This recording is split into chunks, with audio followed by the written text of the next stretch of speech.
ఆపలేరు. Nobody can stop this flow. Hallelujah, hallelujah. అందరికీ praise lord అండి. Praise lord. Hallelujah, hallelujah, hallelujah. Thank you master. రండి ఒక వచనం చదువుకుందాం. అపోస్తల కార్యాలు 7వ అధ్యాయం 52వ వచనం. అపోస్తల కార్యాలు 7వ అధ్యాయం 52వ వచనం.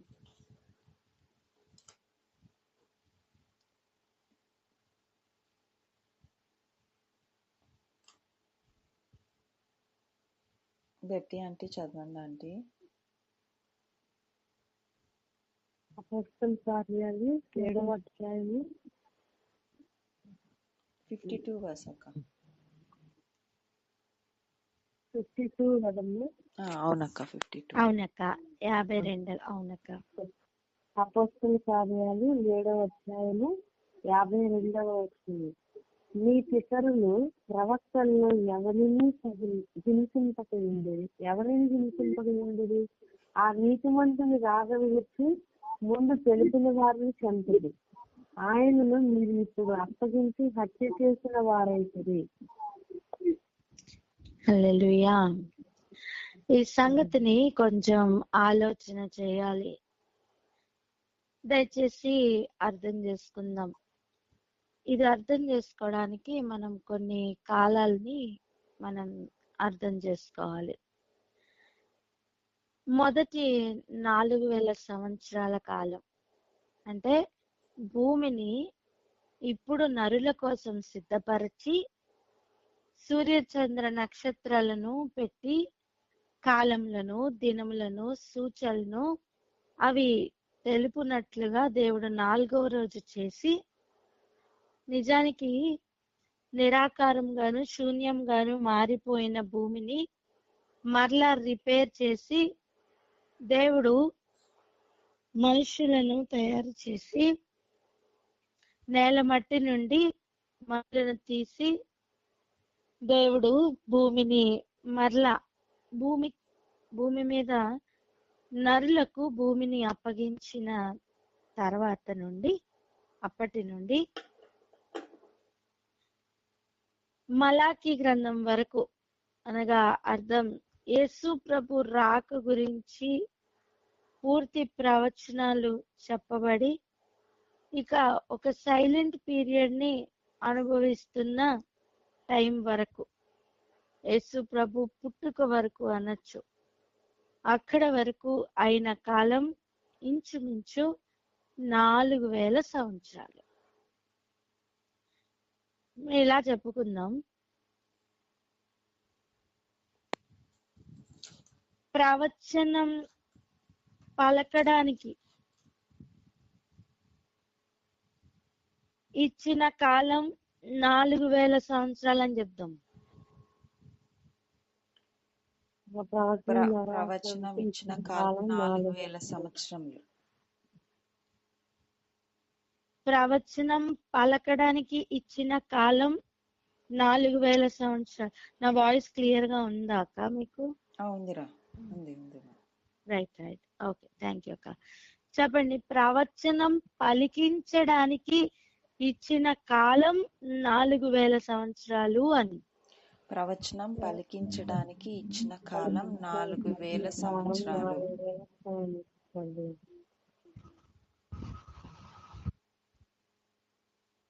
అలాగైతే ఆ ప్రవచనం యొక్క నెరవేర్పు కూడా ఉండాలి కదా. యేసు ప్రభు గురించి చెప్తున్నమాట. ఆయన ప్రవచన సారమని. ఆయన ఎవరట? ప్రవచన సారం. ఆయన ప్రవచన సారమని. సో భూమి మీద ఆ ప్రవచనాలు పలుకుతున్నప్పుడు భూమిలో కొన్ని ప్రకంపనలు జరుగుతూ ఉండేవి. మనం ఒక ఎగ్జాంపుల్ చెప్తా చూడండి. ఒక పెనంలో ఆయిల్ వేసి ఆ పెనంలో ఒక 6 గారెలు వేసాం అనుకుందాం. ఎన్ని? 6. 6 గారెలు వేసాము, ఉడుకుతున్నాయి అనుకుందాం. ఇప్పుడు 7వ గారె వేయాలనుకోండి, దాన్ని డైరెక్ట్ గా ఇలా పైనుంచి వేసేస్తామా, లేకపోతే ఒక చేత్తో కొంచెం వాటిని జరిపి కొంచెం స్పేస్ చేసి ఈ నెక్స్ట్ గారెని వేస్తాం? ఐడియా ఉందా? అవును, పక్కకు జరిపి వేస్తాం. ఎస్. అలా అలా ఈ భూమంతా కూడా మరణంతోనూ చీకటితోనూ నిండుకుపోయి, ఈ భూమంతా కూడా నిరీక్షణ లేకుండా నిండుకుపోయి, అబద్ధంతో నిండుకుపోయి, ఈ భూమి మొత్తం కూడా చెడుతనంతో నిండుకుపోయి,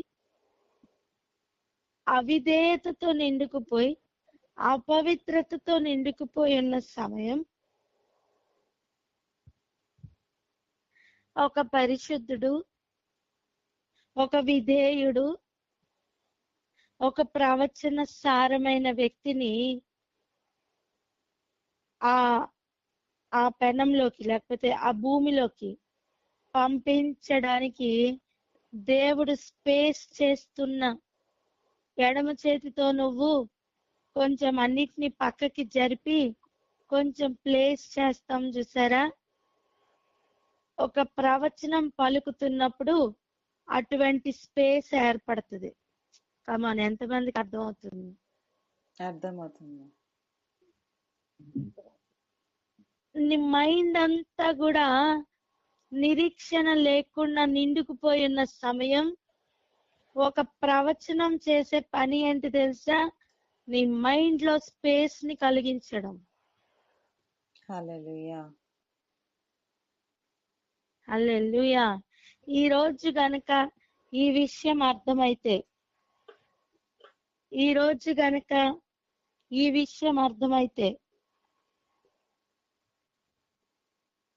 స్తోత్రం యేసు రాజా, స్తోత్రం.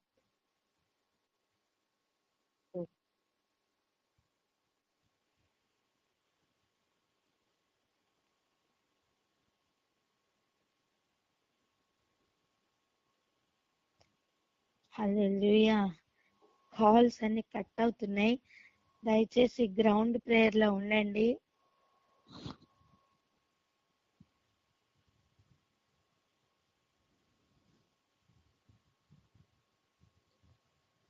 స్తోత్రం.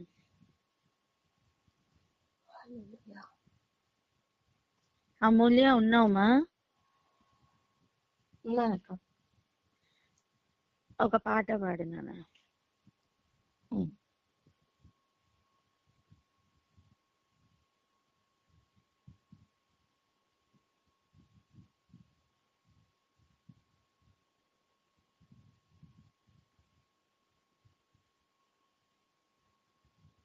Hallelujah. Thank you, Jesus. Hallelujah. స్తోత్రం. Hallelujah.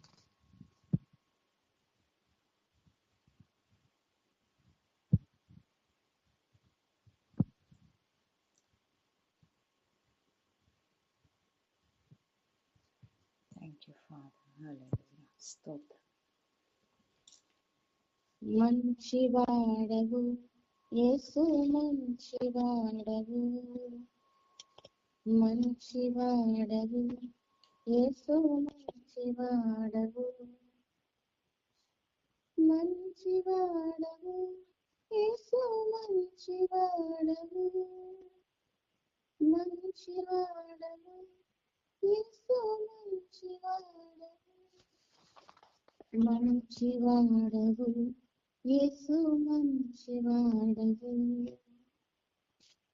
పాడెద దేవా నీ మంచితనము, పొగడెద దేవా నీ మంచితనము పాడెద దేవా నీ మంచితనము పొగడెద దేవా నీ మంచితనము స్తుతించెదను కీర్తించెదను స్తుతించెదను కీర్తించెదను అంత నీవుంటను ఏమి చెప్పగలను ఎంతో ఎంతో మంచివాడవు ఎంతో ఎంతో మంచివాడవు మంచివాడవు యేసు మంచివాడవు మీరు మాట్లాడే వ్యక్తి మీ కాల్ ని హోల్డ్ లో పెట్టారు దయచేసి లైన్లో వేచి ఉండండి आप जिस व्यक्ति से बात कर रहे हैं उन्होंने आपके कॉल को होल्ड पर रखा है कृपया భాషకు అందరు నీ మంచితనము నీ వంటి వారు ఒక్కరు లేరు నీ వంటి వారు ఒక్కరు లేరు నీవొక్కడవే మంచివాడవు నీవొక్కడవే మంచివాడవు మంచివాడవు యేసు మంచివాడవు ఫలములు రాయలేవు నీ మంచితనము కాగితములు చాలవు నీ మంచితనముకు కలములు రాయలేవు నీ మంచితనము కాగితములు చాలవు నీ మంచితనముకు నీ వంటి వారు ఒక్కరు లేరు నీ వంటి వారు ఒక్కరు లేరు నీవొక్కడవే మంచివాడవు యేసు మంచివాడవు మంచివాడవు యేసు మంచివాడవు దుష్టులకు సహితం మంచివాడవు కృతజ్ఞత లేని వారికి మంచివాడవు దుష్టులకు సహితం మంచివాడవు కృతజ్ఞత లేని వారికి మంచివాడవు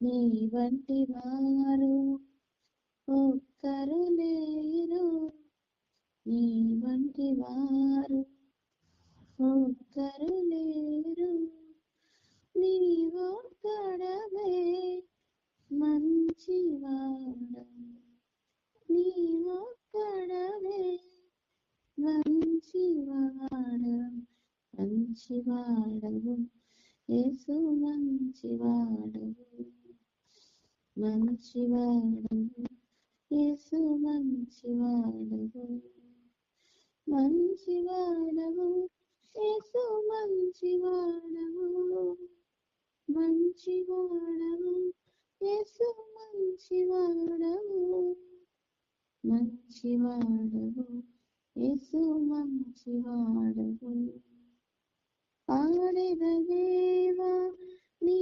మంచితనము పొగడెద దేవా నీ మంచితనము స్తుతించెదను కీర్తించెదను స్తుతించెదను కీర్తించెదను అంతని ఇంతని ఏమి చెప్పగలను ఎంతో ఎంతో మంచివాడవు ఎంతో ఎంతో మంచివాడవు మంచివాడవు యేసు మంచివాడవు మంచివాడవు యేసు మంచివాడము మంచివాడము యేసు మంచివాడము మంచివాడము యేసు మంచివాడము మంచివాడము యేసు మంచివాడము. Hallelujah hallelujah. Hallelujah. Thank you lord. Thank you master. Thank you master. అందరం ఆన్లైన్ లో ఉన్న ప్రతి ఒక్కరు దయచేసి ఎవరు కూడా నిర్లక్ష్యం చేయొద్దు. మ్యూట్ తీసి ఒక్కసారి బిగ్గరగా హల్లెలూయా అని చెప్దామా? Hallelujah. Hallelujah. Thank you lord. Thank you master. ఇక రిసీవ్ చేసుకోవడానికి మనం సిద్ధమవుదాం. ఇక రిసీవ్ చేసుకోవడానికి మనం సిద్ధపడదాం. ఆలోచన చెయ్యండి. దయచేసి మీరు అందరూ మ్యూట్ లో పెట్టుకోండి.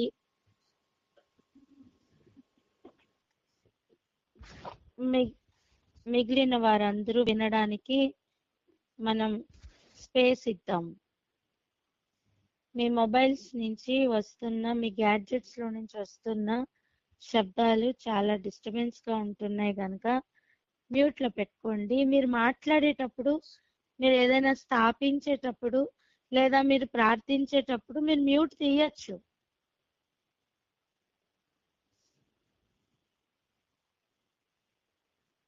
మీరు స్తోత్రం అనుకుంటూ విన్నా, మీరు పాటలు పాడుకుంటూ వింటున్నా, మీరు మ్యూట్ పెట్టుకుంటే ఇతరులకి డిస్టర్బెన్స్ ఉండదు. కొంతమంది క్లియర్ గా వాక్యం వినిపించాలని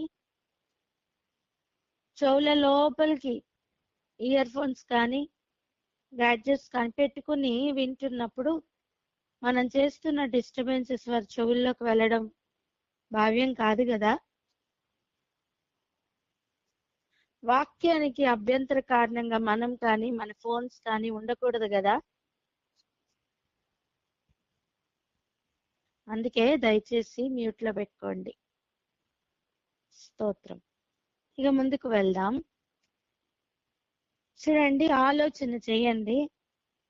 ఒక పెనంలో ఒక 6 గారెలు ఆల్రెడీ వేస్తే ఉడుకుతూ ఉన్నాయి అనుకుందాం. ఇప్పుడు ఆ పెనంలోకి ఇంకొక గారె వేయాలంటే డైరెక్ట్ గా మనం వేయలేం. ఎందుకంటే ఆల్రెడీ 6 ఉడుకుతున్నాయి. మ్యూట్ లో పెట్టుకోండి అండి. మ్యూట్ లో పెట్టుకోండి. మీ పాదాలు పట్టుకుని అడుక్కుంటాము. మ్యూట్ లో పెట్టుకోండి. ఇంతకంటే బతిమలాడలేం కదా. ప్రతి అవిధేయత మనకి మంచిది కాదు. మ్యూట్ లో పెట్టుకోండి అమ్మా. క్లియర్ గా మీరు చెప్తున్న స్తోత్రం కూడా వినిపిస్తుంది. దయచేసి మ్యూట్ లో పెట్టుకోండి. ఒక ఇంపార్టెంట్ విషయం చెప్పాలి. దాని కొరకు కొంచెం స్పేస్ ఇద్దాం. అందరికీ అర్థమైన క్షణం ఎవరు ఆగక్కర్లేదు. అప్పుడు మనం స్తుతిద్దాం. దయచేసి వినండి. ఆ 6 ఉడుకుతున్నప్పుడు, ఆ 6 గారెలు ఉడుకుతున్నప్పుడు ఇంకొకటి మనం వెయ్యాలి అంటే మనం ఎడమ చేతితో ఒక గరిటె గాని ఏదైనా పట్టుకొని వాటిని కొంచెం పక్కకి జరిపి కొంచెం స్పేస్ చేసి అనుకూల సమయంలో ఈ కుడి చేతితో మళ్ళీ ఇంకొకటి వేస్తాం. ఇదంతా సత్యమో అలాగనే ఒక ప్రవచనం పలుకుతున్న సమయం అప్పటి వరకు ఉన్న నెరవేర్పులో ఉన్న సంగతులు అలా పక్కకి జరిపి ఒక స్పేస్ ఏర్పడుతుంది. ఒక్కొక్క ప్రవచనం చేస్తున్న పని ఒక స్పేస్ ని తయారు చేయడం, రాబోతున్న విషయానికి అక్కడ ప్లేస్ కలిగించడానికి చేస్తున్న పనే ఈ ప్రవచనం చేస్తున్న పని. ఎంతమందికి అర్థమవుతుంది? ఇప్పుడు చెప్పండి, నాకు అర్థమవుతుందో లేదో అని. అర్థమవుతుంది. Thank you lord. గ్రహింపచేయు శక్తి దేవాది దేవుడే అనుగ్రహించును గాక. ఆమేన్. ఆమేన్. ఇప్పుడు జాగ్రత్తగా విందాం. అలా ఈ 4000 సంవత్సరాల నుండి ఉన్న మనిషిని హృదయంలో ఊహ కూడా చెడ్డదై ఉన్న సమయం, ఆ ఊహలలో నుండి, ఆ తలంపులలో నుండి, ఆ అవిధేయతలో నుండి, ఆ పాపపు జీవితంలో నుండి ఒక పరిశుద్ధుడు రావాలి అంటే ఒక స్పేస్ కావాలి. నీతిమంతుడైన యోబు గ్రంథంలో ఇలా రాయించారు.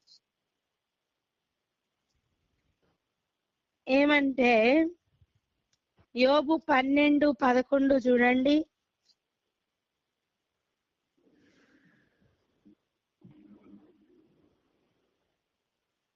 యోబు గ్రంథం 12వ అధ్యాయము 11వ వచనం.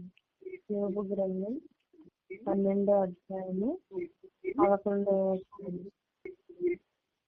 అంగిలి ఆహారమును రుచి చూసినట్లు చెవి మాటలను పరీక్షింపదా? అది వింటున్న ప్రతి చెవి కూడా మాటలను పరీక్షిస్తదట. వింటున్నప్పుడు మాటలను చెవులు ఏం చేస్తాయట? పరీక్షిస్తాయట. మరి ఇలా అపవిత్రతతో నిండుకుపోయిన ఈ ప్రపంచంలోనికి, అపవిత్రతతో నిండుకుపోయిన ఈ ప్రపంచంలోనికి దేవుడు తన పవిత్రుని పంపించడానికి ఒక స్పేస్ చేస్తూ ప్రవచనాలను పలికించారు. ఇలా చెప్దాం, ప్రవచనాలు పరిస్థితులను అదుపులోనికి తీసుకుంటాయి అని చెప్పండి. పరిస్థితులను అదుపులోకి తీసుకుంటాయి. స్తోత్రం. ఎందుకంటే ఇక లోకం మొత్తం దుష్టుని యందు ఉంది. ఇక లోకానికి విమోచన లేదు. ప్రకృతి కూడా ఆలోచన చేస్తుంది, అయ్యో ఇంత అంధకారమైన దాస్యత్వంలోనికి వెళ్ళిపోయామే, మాకు విమోచన ఎలా అని ప్రకృతి కూడా ఎదురు చూస్తున్న సమయం, పరిశుద్ధుడు రాబోతున్నాడు అనే ప్రవచనం నిరీక్షణకు ఆధారమై నిలబడుతుంది, ఒక నిరీక్షణ కలిగిస్తుంది. అందుకే ప్రకృతి కూడా ఎదురు చూస్తుంది. ఆ మాట వింటున్నప్పుడు ఆ చెవులు ఆ మాటను పరీక్షించి, ఆ మాటను, ఆ వాగ్దానమును బట్టి నిరీక్షణ అధికమై ఎదురు చూపు మొదలవుతుంది.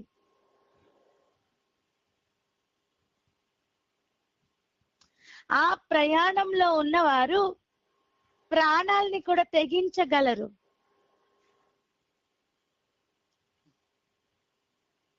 ఆ ప్రయాణంలో ఉన్నవారు ప్రాణాల్ని లెక్క చేయరు.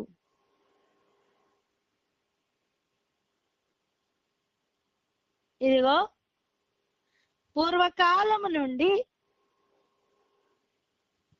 ఆ పరిశుద్ధుడు వస్తారు అని చెప్పుతుంటేనే ఆ చెప్పుతున్న వారిని చంపిన లోకం.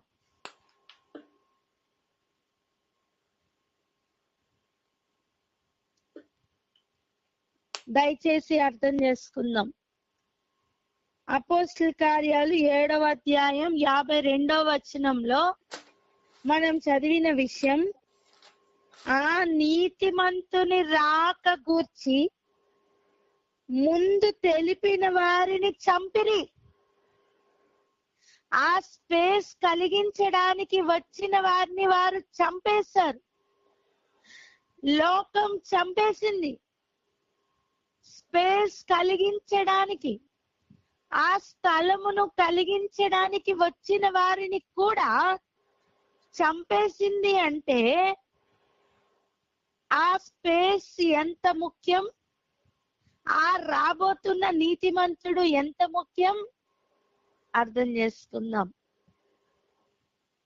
అంతేకాదు, ఆ నీతిమంతుడు రావాలంటే ఒకవేళ చెల్లింపబడాలి.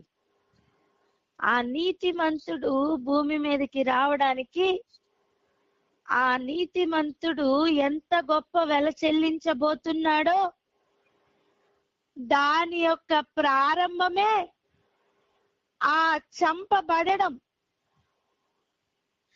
చంపబడడం దేనికి తెలుసా? అనేకులను బ్రతికించడానికి. హల్లెలూయా.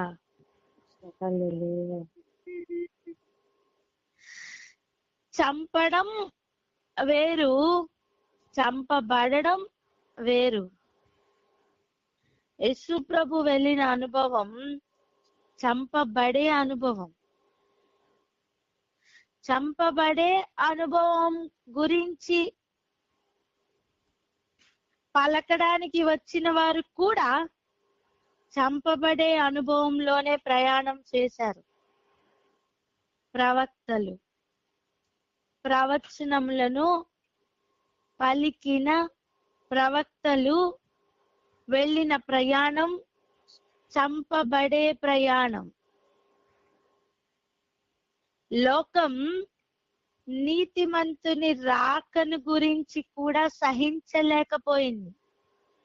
ఒక మాట వింటున్న చెవి ఆ మాట ఏంటి అని పరీక్షిస్తుందట. అలాగనే ఒక ప్రవచనం రిలీజ్ అవుతున్నప్పుడు ఆ రిలీజ్ అవుతున్న మాట ఏమిటి అని మహా బిజీగా ఉన్న మనుషులం గ్రహించమేమో గాని ఆలోచించే టైం కూడా మనకు ఉండదు కదా. ఆలోచించమేమో గాని లోకం అలా కాదు, ప్రతి దాన్ని కూడా పరీక్షిస్తుంది. గమనించండి, ఆది కాండంలో 4వ రోజు, ఆది కాండంలో 4వ రోజు దేవుడు చేసిన విషయం, పగటిని రాత్రిని వేరుపరిచినట్లు ఆకాశ విశాలమందు జ్యోతులు కలుగును గాక అనియు అవి సూచనలు, కాలములను, దిన సంవత్సరములను సూచించుటకై ఉండుగాక అని పలికినప్పుడు మనకు అర్థమవ్వాలి ఆ గ్యాప్ లో లేదా ఆ విశాలంలో, ఆకాశ విశాలంలో దేవుడు పెట్టిన జ్యోతులు కొన్ని సూచనలు చెప్తాయని.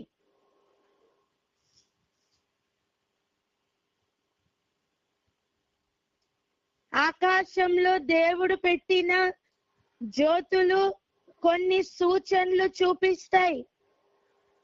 చూడండి, దానియేలు 12వ అధ్యాయం 3వ వచనం, బుద్ధిమంతులైతే ఆకాశ మండలంలోని జ్యోతులను పోలిన వారై ప్రకాశించెదరు. అర్థం, వారు సూచనలై ఉంటారు. అవును, ప్రకాశిస్తారు. అవును, ప్రకాశిస్తారు కాదనట్లా. అది ఎప్పుడు చూడండి, మరియు 2వ వచనం చూడండి, నేను చెప్తాను. మరియు సమాధుల్లో నిద్రించు అనేకులు మేలుకొనెదరు, కొందరు నిత్య జీవము అనుభవించుటకును, కొందరు నిందపాలగుటకును, నిత్యముగా హేయులగుటకును మేలుకొందురు అని చెప్పి, బుద్ధిమంతులైతే ఆకాశ మండలంలోని జ్యోతులను పోలిన వారే ప్రకాశించెదరు. అర్థం, అంత్యకాలంలో దేవాది దేవుడు తన మహిమతో వచ్చినప్పుడు కుడివైపున ఎడమ వైపున ఆయన చేస్తున్న కార్యములు చేసి, అర్థం, మేకలను గొర్రెలను వేరుపరచి ఆయన ఎవరెవరికి ఏ ఏ జీతం ఇవ్వాలో ఇప్పుడు వినండి. అవిధేయతను చూపిస్తా మీకు. ఇప్పుడు తుమ్మిన మీరు మ్యూట్ లో పెట్టారా? పెట్టలేదు కదా. ఆ మ్యూట్ పెట్టుకోవచ్చు కదా. స్తోత్రం. బుద్ధిమంతులైతే ఆకాశ మండలంలోని జ్యోతులను పోలిన వారే ప్రకాశిస్తారట. అది ఎప్పుడు? ఆయన అందరిని వేరుపరచి తీర్పు తీరుస్తున్న కాలంలో.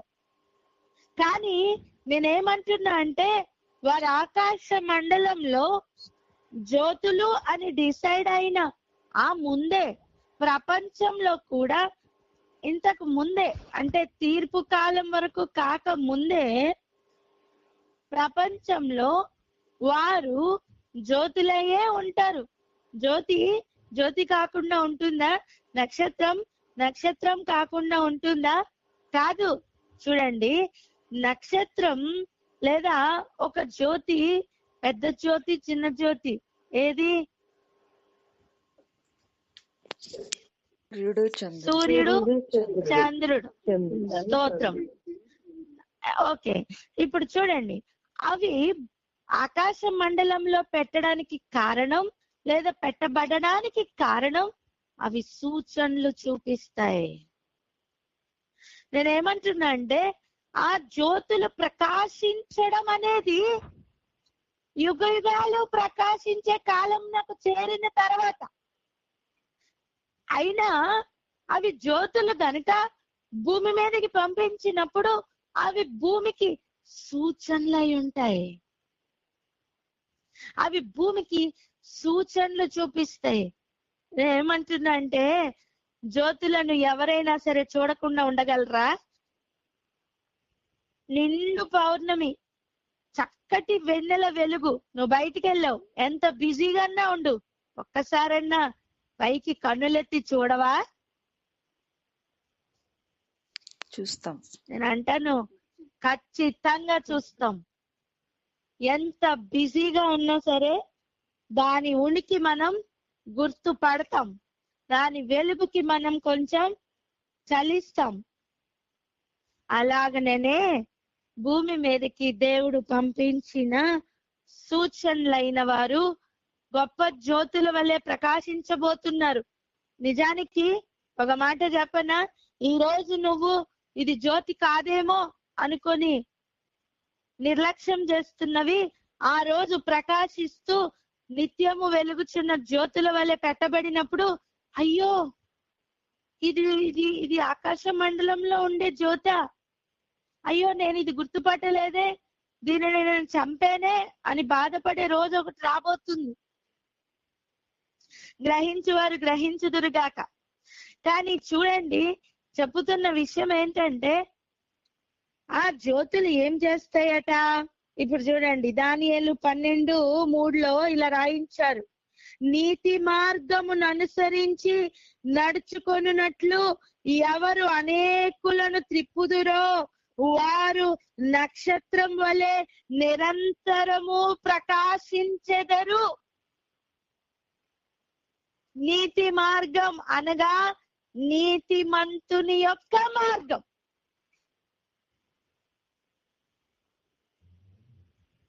నీతిమంతుని యొక్క మార్గం.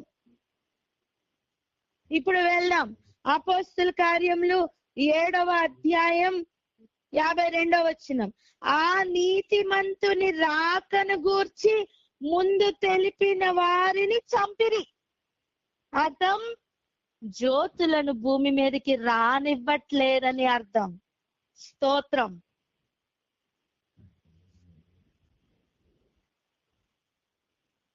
ఇది గ్రహించాలా. భూమి మీద ఉన్న చీకటి ఎంత భయంకరంగా పనిచేస్తుందో తెలుసా?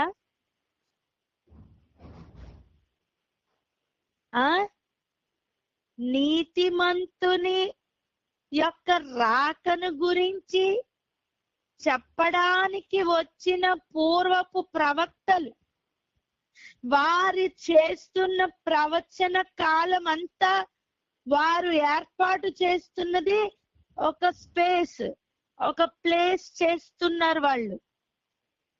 అలా చేయడానికి నేను అంటాను, నీతి మార్గమును తెలపడానికి వచ్చిన వారు అంటాను. అటువంటి వారిని అనేకులను ఆ నీతి మార్గము వైపుగా తీసుకుని వెళ్లకుండా ఆపాలని వారిని చంపిన ప్రయత్నం జరిగింది.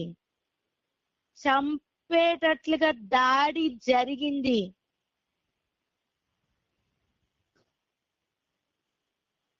హృదయాలను సిద్ధపరచుకోండి.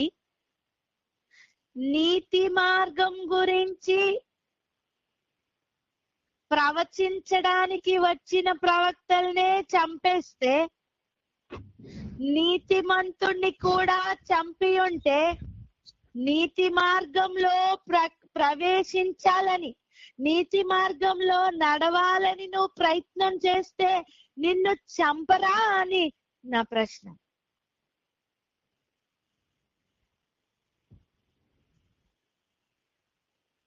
దండలు వేసి సన్మానం చేసి రెడ్ కార్పెట్ వేస్తారనుకుంటున్నావా బిడ్డ? చీకటి వెయ్యదేమో గాని వెలుగు వేస్తది. ఆమేన్. నేను చూస్తున్నది ఏంటో తెలుసా? వెలుగు ప్రపంచం ఒకవైపు, చీకటి ప్రపంచం ఒకవైపు.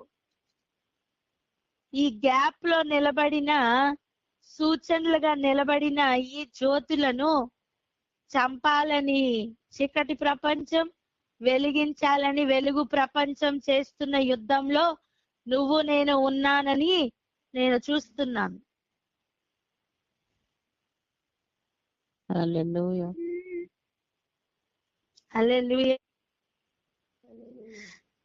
గ్రహించండి, నీతి మార్గమును తెలపడానికి, నీతిమంతుడు రాక గురించి ప్రవచించడానికి వచ్చిన ప్రవక్తలను పితరులు చంపారు.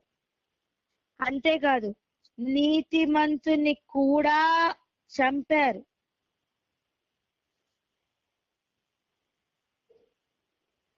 చూడండి, అపోస్తుల కార్యాలు 7:52లో ఆ నీతిమంతుని రాక గురించి ముందు తెలిపిన వారిని చంపిరి, ఆయనను మీరు ఇప్పుడు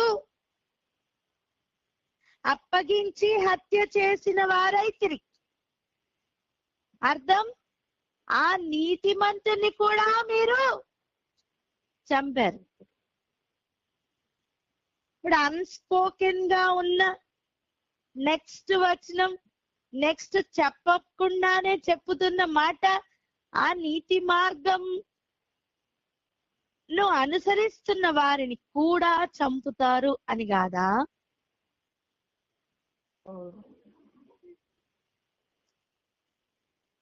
నీతిమంతుడు ఎందుకు వచ్చాడు? అనేకులను నీతిమంతులు చేయడానికే కదా. నీతిమంతుడు వస్తారు అని చెప్పడానికి తీసుకున్న కాలం 4000 సంవత్సరాలు. నీతిమంతుడు వచ్చి చనిపోయిన కాలం 3.5 సంవత్సరాలు, 33.5 సంవత్సరాలు. ఇక మరి అనేకులను నీతిమంతులుగా చేస్తున్న ఈ కాలం మన మధ్యలోనే కదా ఉన్నాం, మనం ఆఖరిలోనే కదా. అంటే అర్థం, ఈ 2000 సంవత్సరాల్లోనే కదా మనం ఉన్నాం. మనం ఎక్కడున్నాం? ఆ నీతిమంతుడు అనే గారె పడింది కదా ఆ స్పేస్ లో. ఆ నెక్స్ట్ ప్రయాణంలో మనం ఉన్నాం. నీతి మార్గంను జస్ట్ ప్రవచించడానికి వచ్చిన వాళ్ళనే ఈ లోకం గుర్తుపట్టి చంపింది నానా. నీతిమంతుడు వస్తున్నారంటే ఈ లోకానికి కలవరం పట్టుకుంది నానా. ఆ నీతిమంతుడిని చంపారు, కానీ ఎవరు కూడా ఆ చావును, ఆ పునరుద్ధానంని ఆపలేకపోయారు. ఆయన తిరిగి లేవడాన్ని ఆపలేకపోయారు. ఇప్పుడు చేస్తున్న ప్రయత్నం ఏంటో తెలుసా? ఆ పునరుద్ధానపు శక్తి నీలో నాలో వ్యాపించకూడదని ప్రయత్నం.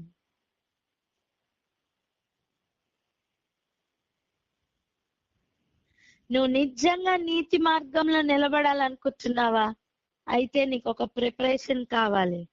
అదే ప్రిపరేషన్ తెలుసా? వధకు ఏర్పడుతున్న గొర్రెలకు పెడుతున్న మేత. అట్టి ప్రిపరేషన్ కావాలి, అట్టి మేత కావాలి.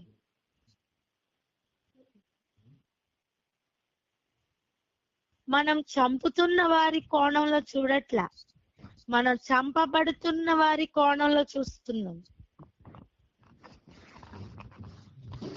నిన్ను ఆర్పేద్దాం, చెరిపేద్దాం, తుడిపేద్దాం అంటే ఈ ప్రపంచం చేత కాదు. యేసు ప్రభుని సమాధి చేసేద్దాం అనుకుంటే అయ్యిందా? కాలా. సిలువ వేసేద్దాం, చంపేద్దాం అనుకుంటే అయ్యిందా? కాలా. చేత కాలా. ఆ ప్రకాశమును ఎవరు ఆపలేకపోయారు, ఆ వెలుగును ఎవరు ఆపలేకపోయారు. ఆ వెలుగుకున్న పేరేంటో తెలుసా? జీవపు వెలుగు, జీవమును అనుగ్రహించు వెలుగు. అప్పుడు చీకటి పేరు ఏమై ఉన్నది? మరణపు చీకటి కాదా?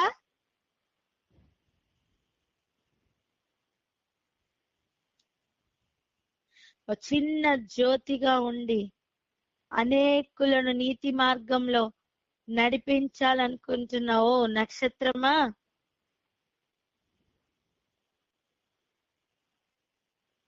నువ్వు చంపుతున్నావా, చంపబడుతున్నావా? గుర్తుపట్టుకో. ఒకవేళ నువ్వు చంపబడే అనుభవంలో ఉన్నావా, అయితే నువ్వు నీతి మార్గంలోనే ఉన్నావని అర్థం. నువ్వు చంపుతున్న అనుభవంలో ఉన్నావా, అయితే ఈ ఆపోజిట్ గ్యాంగ్ లో ఉన్నావు, ఈ ఆపోజిట్ బ్యాచ్ లో ఉన్నావు. జాగ్రత్త. మన ప్రయాణం ఎటువంటి ప్రయాణం అని, మనం చేసిన ప్రయాణం గమ్యం చేరిందాక తెలియకపోతే మోసపోతాం కదా. మార్గ మధ్యలో ఉన్నప్పుడు కూడా చెక్ చేసుకోవాలి. మార్గం ప్రారంభం అయ్యేటప్పుడే చెక్ చేసుకుంటే ఇంకా మంచిది, మార్గ మధ్యలో కూడా చెక్ చేసుకుంటే మంచిది. అందుకే చూడండి, ఆ నీతి మార్గం అన్నారు. ఏమన్నారు? దానియేలు 12:3 చూడండి క్లియర్ గా, నీతి మార్గము, నీతి మార్గము. అదొక మార్గం, అదొక దారి. నువ్వు ఎన్నుకునేటప్పుడే నీతి మార్గం నువ్వు ఎన్నుకోవాలి.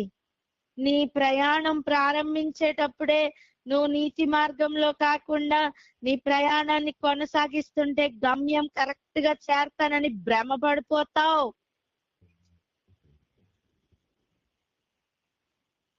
నీతి మార్గంలోకి ఎంటర్ అయ్యి కూడా అనేక డైవర్షన్స్ వస్తున్న సమయం, తప్పిపోతూ పడిపోతున్న కాలం ఇక చాలు. నీతిమంతుణ్ణి నీతి మార్గంలో నడిపించమని వేడుకుందాం. నీతిమంతుని మార్గంలో నుండి తప్పిపోకుండా జాగ్రత్త పడదాం. దానికి దేవుడు వేసిన సరిహద్దు రాళ్లను జాగ్రత్తగా గమనించుకుంటూ వెళ్దాం. ఇటు అటు తొలగిపోకుండా ప్రయాణం చేద్దాం. గమ్యం చేరేంత వరకు కూడా ప్రయాణంలో అలసిపోకు. చావు దెబ్బలు ఎదురవుతాయి, భయపడకు.